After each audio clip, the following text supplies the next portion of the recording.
The future arrived in America without warning. It didn't knock, it didn't ask permission.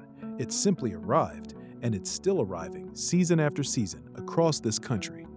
It often starts small, a spark from dry lightning, a downed line, a campfire left to smolder. In a landscape starved of moisture, that spark doesn't stay small for long. Across America, from the forests of California to the mountains of Colorado, from Oregon to Texas, woodlands that stood for centuries are consumed in hours.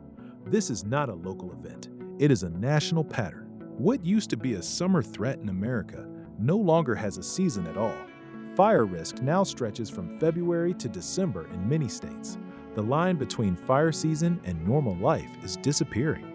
Rivers across the American West that once carried life through these lands are shrinking to a trickle. The forests aren't the only thing burning. The water that should be fighting back is disappearing too. The sky over American towns and cities turns black with smoke, a false night falling in the middle of the afternoon. Millions of Americans now check air quality apps the way they once checked the weather.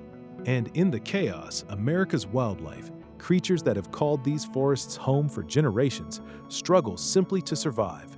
Nature's balance across this country, built over thousands of years, is collapsing before our eyes. This is not just a wildfire in America.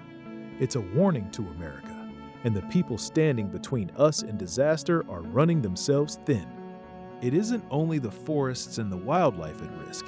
It's American families packing their lives into a car in minutes. It's small towns built across generations, gone in a single night. Across America, communities are learning to live with a question that didn't used to exist. What do we save when the fire comes? For some American families, there is no going back to what was, only the slow, painful work of rebuilding, if they can afford to. The cost isn't only measured in acres burned. American taxpayers now spend billions every year fighting fires that grow harder to contain. Insurance companies are pulling out of entire regions.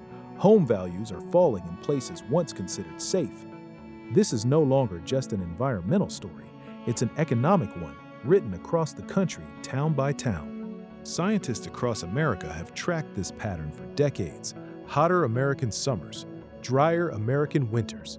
Forests from coast to coast turn to kindling by conditions this country helped create. This isn't a single, isolated disaster for one American state. It's a preview of what unchecked climate extremes could bring to forests across this entire nation, again and again. This warning isn't new.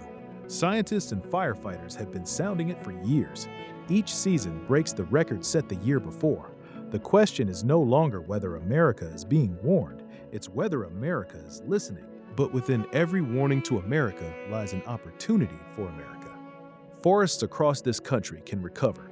They have before, with careful land management, smarter policy, and real commitment. From California to the Carolinas, American communities are choosing to rebuild differently, with fire-resistant materials, smarter zoning, and forests managed for resilience, not just recovery. Every year it gets longer. Every year it gets harder. But this land wants to come back. We just have to give it the chance. This is the only America I'll get. I want it to still have forests when I'm older. This story isn't just being written in Washington or in research labs. It's being written in backyards, in classrooms, in voting booths, all across America. Every choice, local and national, small and large, adds up to the forest America leaves behind. The future of America's forests, the future of its rivers, its wildlife, and the air every American breathes depends on the choices this country makes today.